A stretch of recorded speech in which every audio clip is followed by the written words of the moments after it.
हरे कृष्णा। तो आज का हमारा टॉपिक है आधी रात आपको याद करके क्या सोचा जा रहा है। अभी इस वक्त की उनकी दिल की बातें हम कर रहे हैं। रीडिंग हमारे सामने है टैरो और ओरेकल। रीडिंग होने वाली है for all signs general collective Hindi tarot reading. Aries to Pisces में से लेकर मीन तक सभी राशियों के लिए रीडिंग होने वाली है। So no problem at all. बाकी एज पर योर सिचुएशन, आपकी परिस्थिति के अनुसार कुछ बातें या बहुत सारी बातें, कुछ कार्ड है बहुत सारे कार्ड आपके साथ मैच यानी कि रेजोनेट कर सकते हैं। ठीक है।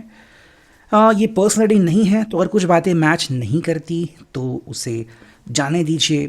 टैरो की कार्ड स्ट्रेट और रिवर्स दोनों तरफ से आ सकते हैं।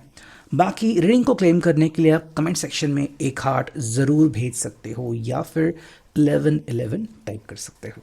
ठीक है, हम करते हैं रीडिंग की शुरुआत। ये हमने लिया है टैरो, करते हैं कार्ड्स की शफलिंग।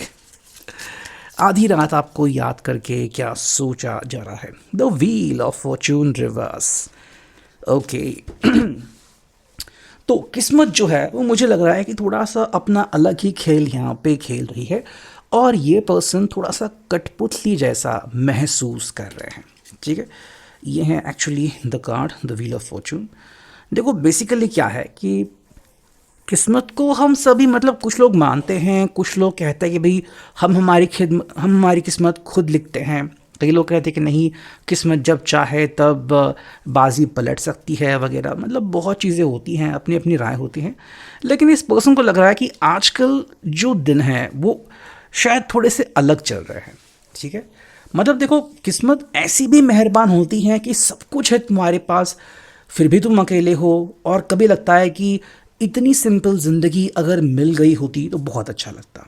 ठीक है, तो मेरे हिसाब से ये पर्सन जो है, या फिर आपकी भी कहानी हो सकती है कि कहीं ना कहीं कुछ चीज़ें मिसिंग लग रही हैं। कि मान लो एक पज़ल में से कोई एक पीस मिसिंग है, या फिर कुछ बातें हैं जो आपके हिसाब से, इनके हिसाब से आजकल मेल नहीं खा रही, या फिर जो पहले बहुत इजी था, बहुत आसान था, अब थोड़ा मुश्किल लग रहा है। मतलब ऐसा नहीं कि ये हमेशा के लिए रहेगा या फिर ये परमानेंट डैमेज है या फिर हम इसे कभी ठीक नहीं कर पाएंगे, लेकिन कुछ तो थोड़ा सा अलग है ऐसा लग रहा है। या फिर कि भाई जो हमेशा आसान होता है वो आज आसान नहीं है, जो हमेशा बहुत इजी रहता है वो आज इजी नहीं है। तो एक तरफ से कोई किस्मत को ब्लेम कर सकता है, दोष दे सकता है, और कोई कह सकता है कि भाई शायद आज मेरा दिन नहीं है। यानी कि भाई कुछ चीज़ें हैं जो इनके हिसाब से नहीं जा रही। ठीक है, तो मे बी इस चीज़ से ये पर्सन नाराज़ हो सकते हैं। मे बी शायद वो कह सकते हैं कि भाई चलो उससे कोई फ़र्क नहीं पड़ता, मैं और मेहनत करूँगा, या फिर मैं अपना रिश्ता ठीक करूँगा। तो कहीं पे ये पर्सन जो है उसको चोट तो लगी है। ठीक है, हालांकि ये चोट दिल पे लगी है या बस मन पे लगी है कि भाई मतलब ठीक है भाई दिन अच्छा नहीं था तो मैं इस चीज़ को भूल जाऊंगा। या फिर इस पर्सन को शायद कोई एक्स दिख गया होगा, या फिर कोई पुरानी बात याद आ गई होगी, कोई झगड़ा हो गया होगा। मतलब ऐसी कोई बात जिससे कि उनको लग रहा होगा कि भाई ये क्या चल रहा है मेरी ज़िंदगी में, मैंने तो ये कभी नहीं सोचा था कि मेरे पास ऐसा होगा। बहुत से रीज़न होते हैं।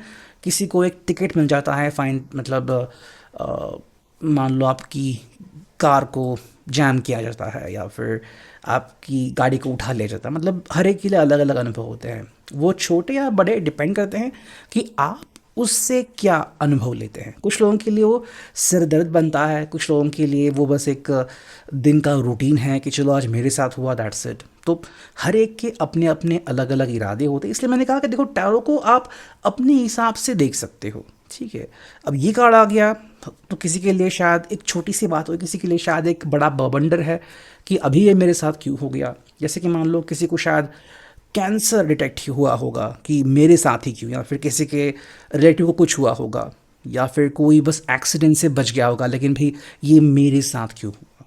तो उसके अलग अलग नज़रिए होते हैं, उसके हिसाब से हम चीज़ों को परखते हैं और देखते भी हैं। चलो सेकेंड जो कार्ड आ चुका है द एम्प्रेस रिवर्स। ठीक है, चलो द एम्प्रेस को भी रिवर्स ही आना था अभी। देखो कहते हैं कि भाई जब कुछ अच्छा नहीं चलता तो कई बार हम चीज़ों को मिस करते हैं। एंड ये चीज़ आई थिंक इनके साथ भी हो रही है कि मे बी इनको लग रहा है कि शायद मेरा दिन नहीं है, या फिर जो इन्होंने सारा कुछ प्लान किया था आपके साथ या फिर अपने दोस्तों के साथ कि भाई सरप्राइज़ देंगे आपको या फिर लाइक वॉट एवर, वो कहीं ना कहीं थोड़ा सा प्लान जो है वो मिस मैच हो गया है, मिस जजमेंट हो गई है, ऐसा लग रहा है। शायद इस पर्सन को लग रहा है कि भाई उनका एक्स विजिट कर रहा है, कोई थर्ड पार्टी बीच में आ रही है, या फिर कि भाई जो उनके लिए बहुत ही आसान था आपका दिल जीतना आजकल बहुत ही वो डिफ़िकल्ट बन गया है, या फिर आजकल उनको बहाने बनाने पड़ते हैं जिसको आप मतलब जो रियलिटी है उसको आप शायद स्वीकारते नहीं हो।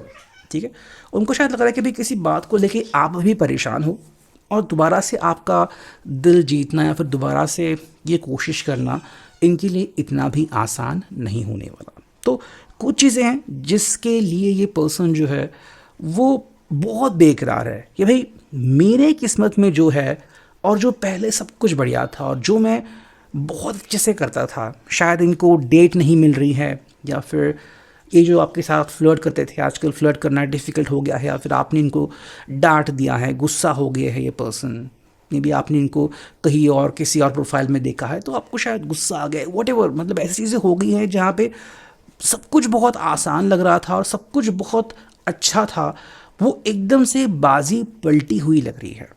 हालांकि जैसे मैंने कहा कि कुछ चीज़ें कुछ बातें जो होती हैं वो एक दो दिन में अपने आप ठीक होती हैं, कुछ चीज़ें वक्त लेती हैं, लाइक एक हफ्ता एक महीना, तो हर एक के ऊपर वो डिपेंड होता है। ठीक है, एक थर्ड कार्ड देखते हैं हम यहाँ पे। थर्ड कार्ड आ गया है 8 of cups, cancer Scorpio Pisces. चलो ये कार्ड आ गया और ये कार्ड रिवर्स आ गया, that is a very good thing. देखो ये कार्ड बेसिकली अगर हम स्ट्रेट देखें तो अकेलापन का द्योतक होता है, लेकिन ये पर्सन जो है वो फ़िलहाल तो मेरे हिसाब से अकेलेपन को तोड़ना चाहता है। ठीक है, या अकेलेपन को तोड़ने के बहुत करीब है। आई थिंक उनके उसकी या आपकी ज़िंदगी में एक अच्छा हो रहा है कि दोस्त या फिर कलीग्स या फिर सोशल लाइफ थोड़ी सी स्ट्रांग होने लगी है। शायद आप मिक्स होना चाहते हो या फिर आप मिक्स हो रहे हो, एंड कहीं ना कहीं आपको लग रहा है कि मे बी चलो मैं मेरी बैड फेज से निकलना चाहता हूँ। शायद आपको या उनको लग रहा है कि भाई अगर मैं अकेले कुछ करूँ प्रयास करूँ तो शायद वो फल फूल नहीं लेंगे, तो क्यों ना मैं ग्रुप में कोशिश करूँ। जैसे कि भाई दोस्तों के ग्रुप्स होते हैं कि भाई चलो ट्रैकिंग के लिए चले गए या फिर नाइट आउट किया, या फिर आपने भी कहीं पे सोचा कि चलो हम क्यों ना एक बुक क्लब शुरू कर दे, अपनी एक एक्टिविटी शुरू कर दे। शायद ये पर्सन अपने फ्रेंड्स के साथ एक पार्टी करना चाहते हैं या फिर एक ग्रुप फोटो सेशन हो सकता है may be, and may be इस पर्सन को शायद अपने जजमेंट पे अभी उतना भरोसा नहीं है, तो इसलिए वो अपने दोस्तों से भी ये समझ के ले रहा है कि भाई तुम्हारा पॉइंट ऑफ व्यू क्या है, मुझे इस समय क्या करना चाहिए, मैं सही हूँ या गलत ये वो नहीं पूछ रहे, लेकिन क्या करना मेरे लिए बेहतर होगा ये वो जानना चाहते हैं। Resilience in love, protecting one's heart but being close to achieving a goal. देखो ये पर्सन ना आपके साथ जो उनका रिश्ता है उसको और मजबूत करना चाहता है। ठीक है, लेकिन वो आपकी सादगी, आपका सिंपलनेस, आपका जो टच है रिश्ते को वो तोड़ना नहीं चाहता। ठीक है, तो आप अगर ज़िंदगी में आगे बढ़ रहे हो या फिर आपको थोड़ी सी एडवेंचर जर्नी चाहिए, मे बी आप पहले सिर्फ दोनों ही मिलते थे, अब आप मे बी सोशल लाइफ में इन्वॉल्व हो रहे हो, या आपके फ्रेंड्स को जान रहे हैं, आप उनके फ्रेंड्स को जान रहे हो, और फिर आप दोनों दूसरे के फैमिली मेम्बर्स के बारे में पूछताछ कर रहे हो, तो शायद चीज़ें आगे बढ़ रही है। बट कहीं ना कहीं ये पर्सन जो है वो आज भी उसी पॉइंट ऑफ व्यू को लेके बैठा है कि भाई चाहे हम ज़िंदगी में कितने भी आगे बढ़े, मे बी आप मिड-30 में हो, उससे कम हो, या फिर 30 के अबव हो, वट एवर आपकी कितनी भी उम्र है, आप शायद चाहते हो कि भाई जिस सिंप्लिसिटी से आपने एक दूसरे को पहचाना था, जाना था, वो चीज़ कहीं गुम ना होनी चाहिए। कई कपल होते हैं जो शुरुआत में तो कैसे मिलते हैं उनको पता होता है, बहुत अच्छा लगता है, लेकिन फिर जैसे जैसे ज़िंदगी आगे बढ़ती है वो एक दूसरे के साथ टच मिस करते जाते हैं। और फिर कई बार झगड़ा होना या फिर ज़रूरतें बदलना या फिर सोशल लाइफ अलग होना, अकेलापन, बहुत चीज़ें होती हैं। तो ये पर्सन जो है वो चाहे वो सब कुछ करे, सोशल लाइफ जिए, दोस्तों के साथ आउटिंग करे, लेकिन आपके साथ जो उनका टच है वो बिल्कुल भी तोड़ना नहीं चाहता। उनके हिसाब से ये टूटना नहीं चाहिए। तो ये है अभी की reading. I hope it will resonate.